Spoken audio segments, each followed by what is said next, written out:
Hello friends, welcome to Reno's Englishpedia. Today we are going to do the competency based questions from the chapter A Question of Trust written by Victor Canning. Since competency based questions are based on the theme, let's have a quick look at the theme and the main points of the chapter. Okay, so the main characters in this chapter are Horace Danby and the lady in the red color. अगर theme की बात करें which is most important, then the theme is about how deceptive appearances can be और इसका direct कोलिंक हो जाएगा आपके chapter Custard the tale of Custard the dragon के साथ। तो यहाँ पर आपको एक्स्ट्रापोलेशन अक्रॉस द टेक्स्ट के क्वेश्चंस बन सकते हैं because they share almost the same theme that appearances are deceptive. Okay, ये चैप्टर का जो टाइटल है द थीम के ऊपर बेस्ड है कि आपको किसी पर विश्वास नहीं करना चाहिए जब तक आपको पूरी तरह से उस बंदे का नहीं पता हो। till that time you should not trust that person. अब the lady in the house who pretended to be the owner, उसने इस तरह से बिहेव किया that Horace Danby was completely taken in by her words. He trusted her, but in reality she too was a thief. But Horace did not suspect her. Instead, he trusted her, and therefore the trust that Horace placed in her was questioned, and there is a doubt whether he should have trusted her. Therefore, the title is justified. मतलब हम जब lady in red के झूठ को हॉरिस ने trust किया, suspect नहीं किया, और जो ये क्वेश्चन रेज होता है क्या उसको इस तरह से ट्रस्ट करना चाहिए था, तो यहाँ से टाइटल क्रिएट होता है। It's all about a question of trust. Should we trust people और not, right? Are they worth trusting और नॉट? तो that is why the title becomes appropriate. अगर वैल्यूज देखें तो हमें इस चैप्टर से कौन सी वैल्यू आती है? Just like the theme that we should not trust anyone without finding out about that person. अब इस चैप्टर का छोटा सा जिस्ट है कि हॉरेस डैनबे जो है by profession he is a locksmith, but that is for his everyday cares. But उसका जो पैशन है टू रीड बुक्स वो बहुत एक्सपेंसिव पैशन है। उसको जो कलेक्टिव आइटम्स होती है बुक्स की वो चीज़ पसंद है और ये बहुत एक्सपेंसिव होती हैं, तो इस चीज़ को सपोर्ट करने के लिए he robs safe on a yearly basis.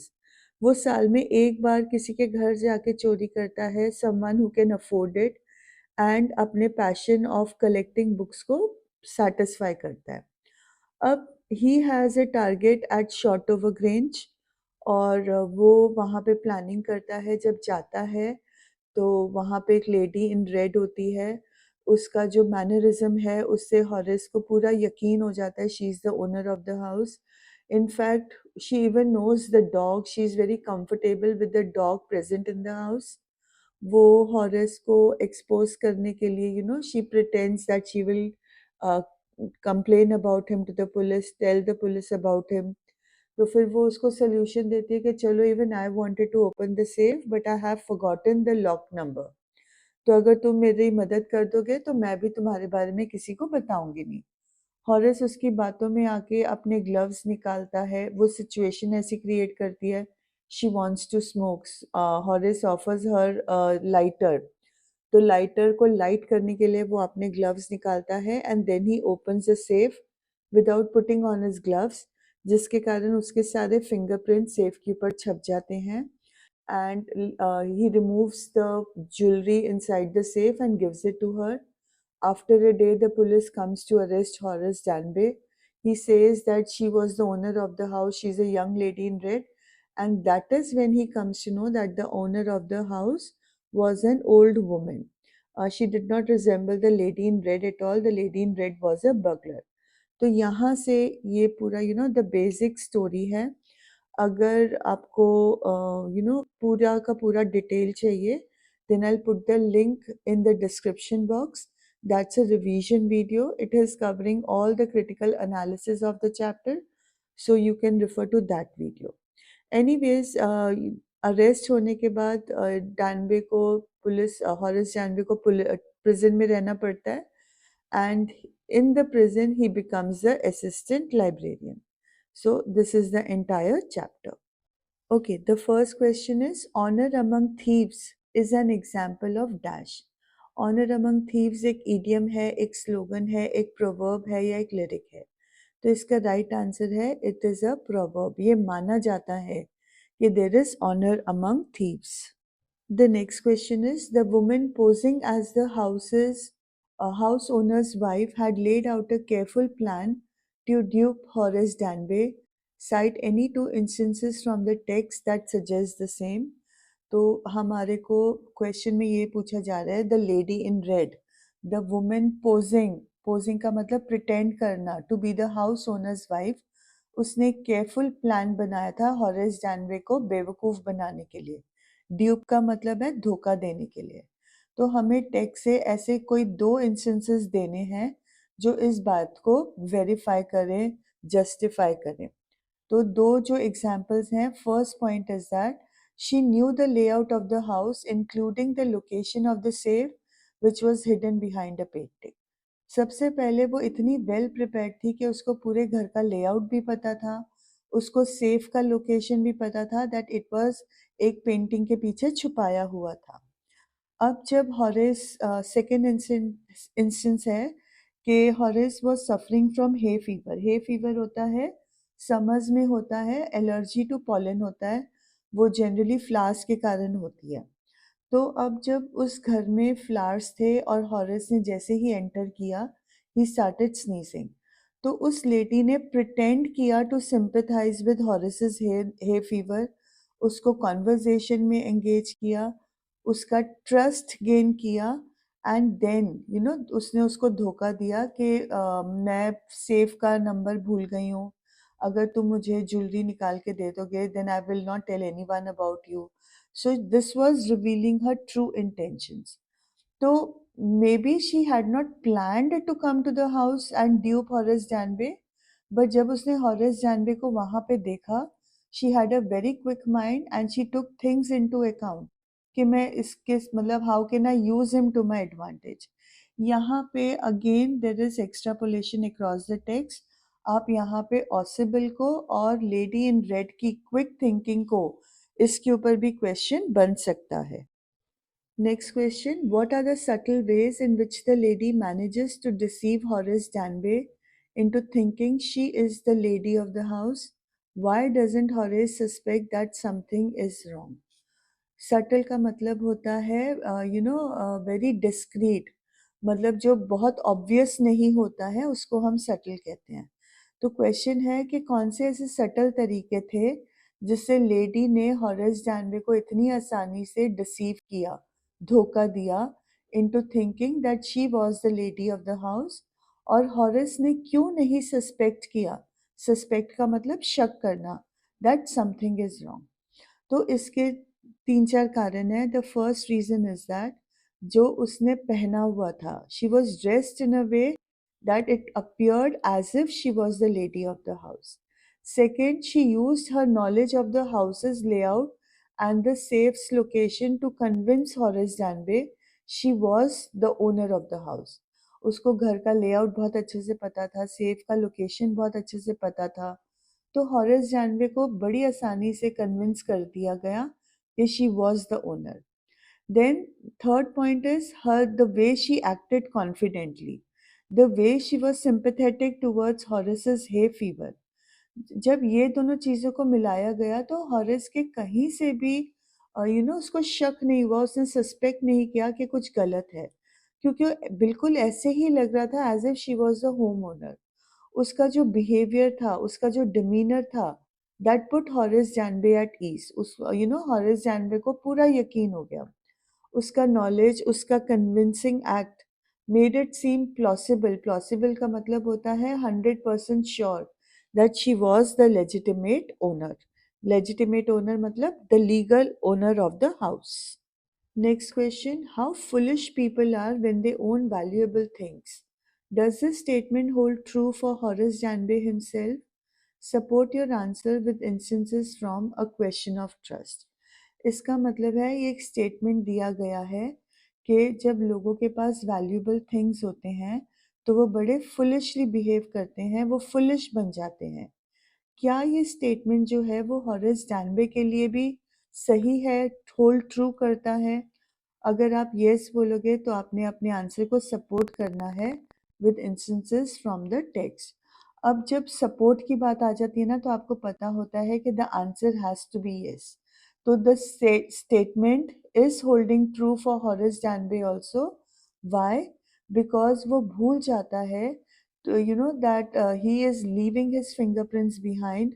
अगर उसके फिंगरप्रिंट्स रिकॉर्ड हो गए तो उसको पकड़ लिया जाएगा, और यही होता है, उसकी इस ओवरसाइट के कारण, इस गलती के कारण पुलिस उसको फाइनली पकड़ लेती है। उसका ऑब्सेशन विद रेयर बुक्स जो है वो उसको अननेसेसरी रिस्क्स लेने पे मजबूर करता है, and finally ultimately he has to face the consequences of his action. उसको अपने गलत कामों का नतीजा भुगतना ही पड़ता है। Next question. Horace Danby was good and respectable, but not completely honest. Why do you think this description is apt for Horace? Why can't he be categorized as a typical thief? अब Horace के लिए जो description book में use किया गया है वो ये है कि वो अच्छा था, रिस्पेक्टेबल था, but not completely honest. How is it possible कि जो गुड है, रिस्पेक्टेबल है, वो ऑनेस्ट नहीं है? तो हमसे पूछा गया है क्या ये डिस्क्रिप्शन हॉरेस के लिए अप्रोप्रिएट है? अगर है तो हम इसको एक टिपिकल थीफ की तरह कैटेगराइज क्यों नहीं कर सकते? हम क्यों नहीं कह सकते कि Horace was nothing but a typical thief? तो ये जो स्टेटमेंट है ये काफ़ी एप्ट है, क्योंकि ये हॉरेस की ड्यूअल नेचर को हाईलाइट कर रहा है। वो क्रिमिनल एक्टिविटीज़ में एंगेज करता है बाय रॉबिंग सेफ्स, बट वो जो टिपिकल चोर होता है ना, उसकी इमेज को वो फिट नहीं करता है। अब हम अगर हम उसके बारे में जानें, तो वो बड़ा मेटिकुलस है अपने काम में, बड़ा ध्यान से करने वाला बंदा है। उसका genuine love for rare books है, और वो अपनी चोरी से ही बिलीव्स कि वो किसी भी इंडिविजुअल को हार्म नहीं कर रहा है। तो ये जो कॉम्प्लेक्सिटी है उसके कैरेक्टर में, ये जो complex nature of his character है, ये इसको एक टिपिकल थीफ के कैटेगरी में नहीं डालता है। ही इसको डिफरेंट करता है from the stereotypical criminal. The next question is, society must be protected from men like you. Comment on the irony of the given note. सबसे पहले आयरनी का मतलब क्या है? आयरनी का मतलब है जो बोला जा रहा है और जो सच्चाई है उसमें ज़मीन आसमान का फ़र्क है। They are completely opposite. Second thing आपको ये क्वेश्चन में अंडरस्टैंड करना है कि ये लाइन किसने बोला है। अगर आपको ये पता होगा, then you will be able to understand the irony. ये लाइन बोली है द लेडी इन रेड ने। अब इस लाइन में आयरनी क्या है? That the lady in red was her self a bugler. वो खुद एक चोर थी। वो शॉर्ट ओवर ग्रेंज में चोरी करने ही आई थी, राइट? बट वो हॉरेस सैंडे को बोल रही थी कि सोसाइटी को तुम जैसे लोगों से बचाने की बहुत ज़्यादा ज़रूरत है। तो ये जो था उसका खुद का बिहेवियर क्वेश्चनेबल था, मॉरली क्वेश्चनेबल था। वो हॉरेस को मैनिपुलेट कर रही थी, एंड देन हॉरेस को ही बातें सुना रही थी कि सोसाइटी को तुम जैसे लोगों से बचाने की ज़रूरत है। So that is where we can see the irony in the statement. The next question is very sweet, very mind eye catching है. The question is, a question of trust is a story about the robbery of the robber. Expound. Expound का मतलब होता है explain करो, इसको elaborately समझाओ। तो अब है, the statement is about, the story is about the robbery of the robber. यहाँ पे रॉबर कौन है, किसको रिफर किया जा रहा है? Horace Dan. उसके यहाँ पे चोरी कैसे हो गई? अब रियलिटी ये है कि हॉरेस डैनबे जो है वो एक प्रोफेशनल थीफ है जो सेफ्स को रॉब करता है अपने बुक कलेक्शन को सपोर्ट करने के लिए। बट लेडी इन रेड ने क्या किया? उसको धोखा दिया, उसको डिसीव किया, और उसी से ज्वेल्स चुरवा, मतलब उसने हॉरेस डैनबे को कन्विंस किया to take out the jewels from the safe. She took the jewels, but वो ज्वेल्स लेके रफू चक्कर हो गई, और हॉरेस जानवे के जो प्रिंट्स थे, फिंगरप्रिंट्स थे, वो सेफ पे रह गए, जिसके कारण उसको पकड़ लिया गया। So she ultimately robbed him of his freedom. Jewels भी गए, उसकी फ्रीडम भी गई, राइट? तो ऐसे लगता है, ऐसा अपीयर होता है that Horace Janway is a victim, right? और जो लेडी है, जो एक्चुअल में who is pretending to be the victim, वो क्या रियलिटी में टर्न आउट होता है that she is a clever manipulator, she is an extremely clever burglar, जिसने हॉरेस जानवे के ही घर में चोरी कर ली। So that is why we can explain the statement that the story is about the robbery of the robber. Okay, the next question in the chapter A Question of Trust, Horace Danby's final arrest was a blessing in disguise. Comment briefly. अब Horace Janway के arrest को हम blessing in disguise क्यों बोल रहे हैं? Blessing in disguise is a kind of a phrase, expression है, जिसका मतलब है कि हमें नज़र तो आता है कि बहुत बुरा हुआ, बट उस बहुत बुरे के पीछे कुछ बहुत अच्छा छुपा हुआ होता है। तो एंडिंग ब्लेसिंग इन डिस्गाइज कैसे है? हॉरेस का अरेस्ट ब्लेसिंग इन डिस्गाइज कैसे है? तो इट इज़ बिकॉज उसके अरेस्ट से उसकी जो क्रिमिनल एक्टिविटीज़ थी, उनको एंड कर दिया गया। They put an end to his criminal activities. फिर उसको एक टाइम मिला, उसको समय मिला अपने एक्शंस के ऊपर रिफ्लेक्ट करने का, अपने एक्शंस को अपने एक्शंस को समझने का। एंड जब वो प्रिजन लाइब्रेरी में काम कर रहा था, तो ये भी एक प्लस पॉइंट था कि उसको जिस चीज़ का पैशन था, वो उन्हीं के पास पहुंच गया। तो इसीलिए उसके अरेस्ट को हम ब्लेसिंग इन डिस्गाइज कह सकते हैं। Okay, next question. The most successful people work smart, not hard. Justify the quote with reference to a question of trust. इस कोट का मतलब है कि जो सक्सेसफुल लोग होते हैं, वो गधा मतलब गधों की तरह काम नहीं करते हैं, वो स्मार्ट वर्क करते हैं, वो हार्ड वर्क नहीं करते, वो स्मार्ट वर्क करते हैं, वो दिमाग से काम करते हैं। अब हॉरेस डैनबी को कैसे पोर्ट्रे किया जा रहा है? उसको एक स्किल्ड लॉकस्मिथ और बर्गलर बोला जा रहा है। बर्गलर मतलब चोर। अब उसका जो क्रिमिनल एंडीवर्स हैं, क्रिमिनल जो उसकी कोशिशें हैं, वो अल्टीमेटली फेल हो जाती हैं बिकॉज उसने फोरसाइट का यूज़ नहीं किया है, उसने अपनी प्लानिंग केयरफुली नहीं की है। बहुत बातें हैं कि उसने जैसे who was the actual owner of the house, उस पे उसने रिसर्च नहीं किया। तो इन गलतियों के कारण जो लेडी इन रेड थी, उसको आसानी से डिसीव कर पाती है। जो लेडी इन रेड है, वो डिमॉन्स्ट्रेट करती है कि उसके पास हायर लेवल ऑफ इंटेलिजेंस है, स्ट्रैटेजिक थिंकिंग है, और वो हॉरेस को इन चीज़ों के साथ आउटस्मार्ट कर देती है।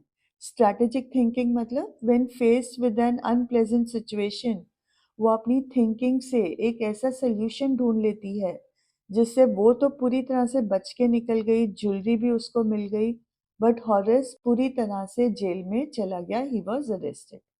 तो इससे हाईलाइट होता है कि जो हमारी सक्सेस है, वो स्मार्ट वर्क पे डिपेंडेंट है, सिर्फ हमारी स्किल्स या हार्ड वर्क पे डिपेंडेंट नहीं है। Okay, next question. Based on this story, would it be fair to say that deception is a crucial aspect of robbery? Do you agree? Why? Why not? अगर agree करते हो तो क्यों, agree नहीं करते हो तो क्यों नहीं? अब क्वेश्चन क्या है कि अगर आपको किसी के घर चोरी करनी है, तो क्या आपको उसको ड्यूप करना पड़ेगा, आपको डिसीव करना पड़ेगा, आपको धोखा देना पड़ेगा? तो इसका जवाब है यस। ये बहुत फेयर है अगर हम कहें कि अगर हमने किसी के घर पे चोरी करनी है, तो डिसेप्शन जो है उस चोरी का क्रूशियल एस्पेक्ट है। डिसेप्शन सिर्फ चोर यूज नहीं करता है, चोर मतलब हॉरेस डैनबे, बट वो lady in red by the women is also use this deception into tricking Horace Danby. उसकी जो डिसेप्टिव टैक्टिक्स हैं, वो बहुत ज़्यादा इसेंशियल हैं for planning the robbery and for executing successful robberies.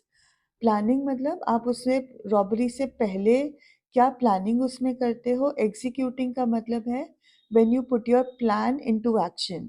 जब आप एक्चुअल में चोरी करने जा रहे हो, तब आप अपने प्लान को एग्जीक्यूट कर रहे हो। तो यस, अगर हमें चोरी करनी है तो हमें लोगों को डिसीव करना ही पड़ता है। Next question, Horace Danway was a meticulous planner but still he faltered. Where did he go wrong and why? अब हम हॉरेस डैनवे के लिए बार बार कह रहे हैं कि वो मेटिकुलस प्लानर था, वो छोटी से छोटी डिटेल को प्लान करता था, बट स्टिल ही फॉल्टर्ड। फॉल्टर्ड मतलब हार गया, राइट? वो चोरी नहीं कर पाया। तो उसने क्या गलत किया, कैसे गलत हुआ, ये हमें एक्सप्लेन करना है। तो यहाँ पे उसकी गलती ये हुई है कि उसने अंडर एस्टिमेट किया है द पोटेंशियल फॉर डिसेप्शन। उसने उसके ख्यालों में भी नहीं था कि कोई इतना बोल्ड हो सकता है, इतना कॉन्फिडेंट हो सकता है कि वो खुद चोरी करने आया है और वो प्रिटेंड कर रहा है to be the owner of the house. उसने लेडी इन रेड के रोल को एंटिसिपेट ही नहीं किया था that she could be as cunning and deceptive as he himself was. बल्कि लेडी इन रेड तो कहीं उससे कहीं ज़्यादा कनिंग और डिसेप्टिव थी। तो ये जो उसका ओवरसाइट था, that led to his downfall. उसने ये पॉसिबिलिटी कंसिडर ही नहीं किया that he could be outsmarted by someone within his own criminal world. Next question, thieves and swindlers have no sense of moral righteousness. Comment with reference to instances from A Question of Trust. अब इस question का क्या मतलब है? What is meant by moral righteousness? Moral righteousness होता है जब हमारे जो मॉरल वैल्यूज़ हैं वो राइट है, राइट? हमें किसी को धोखा नहीं देना चाहिए। इस तरह के मॉरल वैल्यूज़ जो हैं वो हमारे से बचपन में इनग्रेन्ड है। चोरी नहीं करनी है, झूठ नहीं बोलना है, ये सब मॉरल वैल्यूज़ हैं। बट ये जो मॉरल राइटियसनेस है, मॉरल वैल्यूज़ हैं, ये चोर और स्विंडलर्स, स्विंडलर्स मतलब जो धोखा देते हैं, उनको इन मॉरल वैल्यूज़ की कोई सेंस नहीं है, उनका कोई बिलीफ नहीं है। अब हमने इस स्टेटमेंट के ऊपर कमेंट करना है with reference to the chapter. अब इसमें दो चोर हैं, Horace Danby and the lady in red. दोनों ही एग्जिबिट करते हैं lack of moral righteousness. Horace चोरी करता है to finance his book collection, right? अपनी कलेक्टेबल बुक्स को कलेक्ट करने के लिए, जो रेयर बुक्स हैं उनको इकट्ठा करने के लिए वो चोरी करता है। और जो वुमेन है वो लोगों को मैनिपुलेट करती है, डिसीव करती है। यहाँ पे हॉरेस को मैनिपुलेट करना और डिसीव करने की बात है फॉर पर्सनल गेन। उन दोनों के ही एक्शंस रिफ्लेक्ट करते हैं a disregard for ethical principles. Ethics होता है हमारे वही मॉरल वैल्यूज, और ये दोनों ही इनको डिसरिगार्ड कर रहे हैं, कंप्लीटली निग्लेक्ट कर रहे हैं। Why? Just in pursuit of their own interest. अपनी खुशी के लिए वो एथिकल प्रिंसिपल्स को डिसरिगार्ड करके चोरी कर रहे हैं। सो इसीलिए ये जो कोटेशन है ये बिल्कुल अप्रोप्रिएट है। Imagine that the young lady thief writes a letter to Horace Danby while he is in prison. Write the letter imagining yourself to be that young lady with respect to the story. अब उन्होंने एक situation दिया है कि वो जो young lady thief है, the lady in red, वो हॉरेस डैनबे को एक लेटर लिख रही है when Horace is in prison. अब आपको क्या करना है? आपको इमेजिन करना है आप वो यंग लेडी हो और उसके बिहाफ पे ये लेटर लिखनी है with respect to the story. तो अब ये लेटर का टोन क्या होगा? You know, it will be kind of an ironic letter, right? कहीं ना कहीं पे हमें आयरनी इस लेटर में डालनी पड़ेगी। तो वो पहले हॉरेस को एड्रेस करके बोलेगी कि I hope that this letter finds you in good health considering the circumstances. तो पहली लाइन में ही हम कटाक्ष देख रहे हैं, आयरनी देख रहे हैं। कोई जेल में है तो वो गुड हेल्थ में कैसे हो सकता है? फिर वो एक्नॉलेज करेगी, चोर को भी मज़ा आता है अगर उसको कोई अपलॉड करे। तो अब वो हमारा इन मतलब हमें समझ में आता है कि शायद इस पर्पस से उसने लेटर लिखना है। तो अब वो आगे लिखेगी, I wanted to reach out to you as I have been reflecting on the events that transpired at short over Grange. जो भी इवेंट्स वहाँ पे हुए थे उसके बारे में मैं सोच रही थी और मैं काफ़ी देर से सोच रही थी कि तुम्हें लेटर लिखूं। पहले तो मैं तुम्हारे को एडमायर करना चाहूँगी for your locksmith skills and your passion for rare books. It was a pleasure to meet someone with such unique talents. कुछ कहने से पहले उसने पहले हॉरेस को एडमायर किया है. लॉकस्मिथ स्किल्स का क्या रेफरेंस था? उसके लॉकस्मिथ स्किल्स ही थे जिसने उसको वो सेफ खोलने पे हेल्प किया था, सपोर्ट किया था. And then obviously he stole because of his passion for rare books. तो उसके बाद वो बोलेगी कि हमारा जो एनकाउंटर था वो वैसा नहीं था जैसे लगा. मैंने तुम्हें डिसीव किया और मैं उसके लिए सॉरी हूँ. मेरे अपने मोटिव्स थे फॉर रिट्रीविंग द जेल्स, वो एंटायरली नोबल नहीं थे. बट मैंने अपनी डेस्परेशन में I use you to my advantage. फिर वो एक्नॉलेज करेगी कि प्रिजन तो एक बड़ा हार्श एक्सपीरियंस है, बट तुम एक असिस्टेंट लाइब्रेरियन का जॉब कर रहे हो तो तुम्हारे को थोड़ा तो सॉलेस होगा. You are with your precious books, but I regret my actions and I hope you can find it in your heart to forgive me. Yours sincerely. और फिर आप उस लेडी का नाम लिखोगे, which can be any fictitious name, because chapter में कहीं नहीं दिया है. यहाँ पे there is a mixture of irony, there is a mixture of regret and there is a mixture of apology. वो कटाक्ष भी कर रही है, वो अ, उसको सॉरी भी बोल रही है और वो गिल्टी भी फील कर रही है. बट कहीं पर भी उसने ये नहीं लिखा है कि मैं आगे से ऐसा नहीं करूँगी, जिससे हमें पता चलता है कि she is not genuinely sorry. वो सिर्फ अपने उसको मिसयूज़ करने पर सॉरी है, बट चोरी करने पे वो बिल्कुल भी सॉरी नहीं है. Okay, the next question is also from point of view of the lady in red. A question है, as the woman who dupes Stanbay penned a diary entry for the night before the robbery. अब वो हॉरिस जानबे से नहीं मिली है, ये चोरी से पहले की रात है. और जो वुमेन इन रेड है वो अपने थॉट्स अबाउट द रॉबरी वो एक डायरी एंट्री में लिख रही है. नाउ एज दैट वुमेन आपने इस डायरी एंट्री को लिखना है. आपने अपने thoughts, fears and hopes from the robbery based on the events of the story में नोट डाउन करने हैं, सॉरी ड्राफ्ट करने हैं. अब डायरी एंट्री का फॉर्मेट कोई नहीं होता है, it's an informal piece of writing, but at the same time it is important to mention the date, the day and the time. तो यहाँ पे क्यू में ही हमें दिया हुआ है 12th जुलाई 1978 वेंसडे 9 PM. अब रात है तो पीएम ही आएगा, 9-10 बजे के बाद का टाइम ही आएगा. It is D day. D day का मतलब होता है द फाइनल डे, मतलब बस अभी प्लान को हमने एग्जीक्यूट करना ही है. Today I know how it feels to be nervous and excited at the same time. तो आपको क्यों मिल गया है कि वो नर्वस भी फील कर रही है और चोरी करने पर एक्साइटेड भी है. अब इस क्यू को लेकर आप अपनी डायरी एंट्री को डेवलप करोगे. इस डायरी में वो अपनी सारी प्लानिंग बताएगी, अपने फीलिंग्स बताएगी, अपने होप्स के बारे में बात करेगी, अपने फियर्स के बारे में बात करेगी. तो फर्स्ट वो ऑब्वियसली बताएगी कि उसने कैसे टाइम स्पेंड किया है the last 2 weeks carefully observing every detail at short over range. उसने लेआउट को मेमोराइज किया है, पाथवेज को मेमोराइज किया है, सिक्योरिटी मेजर्स के साथ फेमिलराइज हुई है.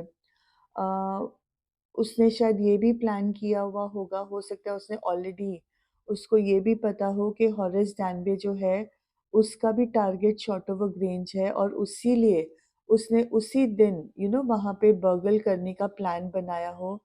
तो वो पहले से ही उसको अनसस्पेक्टिंग उसको अकम्प्लिस बनाने वाली है, क्योंकि शायद उसको सेफ खोलना नहीं आता है. अगर उसको सेफ खोलना आता तो वो कभी भी हॉरेस डैनबे से मदद नहीं मांगती. तो वहाँ से हमें शायद इंडिकेशन मिलता है कि उसका इंटेंडेड विक्टिम था हॉरेस डैनबे. तो अब यहाँ पे हमने एक्नॉलेज करना है कि you know that he has been studying the house as well, but उसको नहीं पता है दैट मेरे दिमाग में कुछ एंटायरली डिफरेंट प्लान है. अब नेक्स्ट पैराग्राफ में she is talking about her guilt and determination. वो एक ऐसे आदमी को मैनिपुलेट करना चाहती है जो in spite of being a thief is not completely a bad person, because he's a thief only to support his passion for books.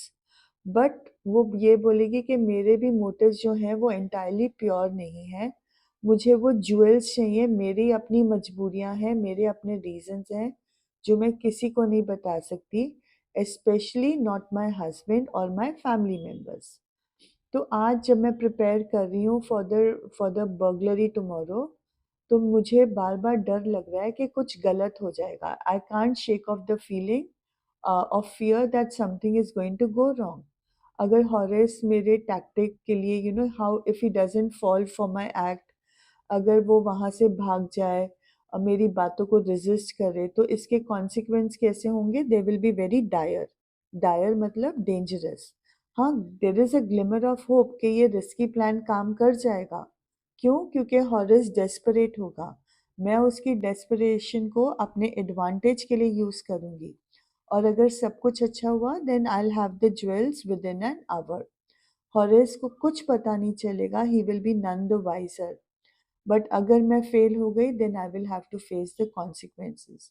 आज मैं अपने एक्टिंग स्किल्स को ट्राई आउट करूंगी कि मेरे क्लेवर मैनिपुलेशन जो है वो काफ़ी होगा एक स्किल्ड लॉकस्मिथ को आउटविट करने के लिए, बेवकूफ़ बनाने के लिए। So this is how you can write the diary entry. The last question in this video is, honor among thieves is considered a popular code. Examine a question of trust as a story woven around this code. अब कहा जाता है कि honour among thieves एक proverb है, ये एक popular code है चोर के बीच में, और ये पूरी कहानी जो है वो इस कोड के आसपास बुनी गई है। इट इज़ वोवन, वोवन का मतलब बुने जाना। इस कोड को लेकर पूरी स्टोरी का प्लॉट वीव किया गया है। तो इस कोड के हिसाब से क्या होता है? इस कोड के हिसाब से एक्सपेक्ट किया जाता है कि चोर जो है वो दूसरे चोर के ट्रस्ट को कभी ब्रेक नहीं करेगा, चोरों में कोऑपरेशन होगा, वो एक दूसरे को डबल क्रॉस नहीं करेंगे, वो एक दूसरे को बिट्रे नहीं करेंगे। बट इस चैप्टर में ये जो कंसेप्ट है ये अल्टीमेटली क्वेश्चन ऑफ ट्रस्ट के कंसेप्ट को चैलेंज करता है। अब हॉरेस जानवे कौन था? He is the stories protagonist, the main character. उसकी क्रिमिनल एक्टिविटीज को वो स्लिप शॉट प्लान करता है कि मेटिकुलस है। He is obviously very careful, very meticulous. अब वो हर हर महीने हर रोज चोरी करता है? नो, वो ऐसा नहीं करता है। वो साल में एक ही बार चोरी करता है, that to fund his passion for rare books. तो वो एक ट्रेडिशनल थीफ को भी एम्बॉडी करता है जो केयरफुल एंड मेथोडिकल है, but he is also adhering to the code of honour among criminals. वो किसी को धोखा नहीं देता है, स्पेशली द थीव्स। हाउएवर जब हम लेडी इन रेड की बात करते हैं, वो भी सिमिलर लाइन ऑफ वर्क में है, वो भी चोर है, वो मैनिपुलेट भी करती है और हॉरेस को डिसीव भी करती है। वो इस कोड को, इस टाइम एस्टैब्लिश कोड को फॉलो नहीं करती है, जिसके कारण हॉरेस जानवे का अरेस्ट हो जाता है और उसको जिंदगी भर के लिए इम्प्रिजनमेंट मिल जाती है। She could have prevented Horace Danby's arrest also. वो उसको ग्लव्स निकालने पे वॉर्न कर सकती थी कि तुम्हारे फिंगरप्रिंट्स रह जाएंगे, कुछ इस तरह से वो कर सकती थी। बट उसका इंटेंशन ऐसा कुछ नहीं था। She is actually wanting to betray Horace Danby. अब अपने ही दुनिया में से हॉरेस डैनबे को बिट्रे किया गया by someone, and this is a stark reminder, this is a crucial reminder that हर बंदा जो क्रिमिनल अंडर वर्ल्ड में है वो इस कोड ऑफ ऑनर के साथ एडहियर नहीं करता, इस कोड ऑफ ऑनर को नहीं मानता है, जिससे हॉरेस जानवे का डाउनफॉल हो जाता है या किसी और चोर का भी डाउनफॉल हो सकता है। So with this, I come to the end of the video. I hope that you liked it, and it will help you to answer your board papers. So at the end, thank you so much for giving me your valuable time. All the best for your board exams. And if you find it possible, then do share it with your friends, other students, teachers, and colleagues. That will be beneficial for all. Thank you so much.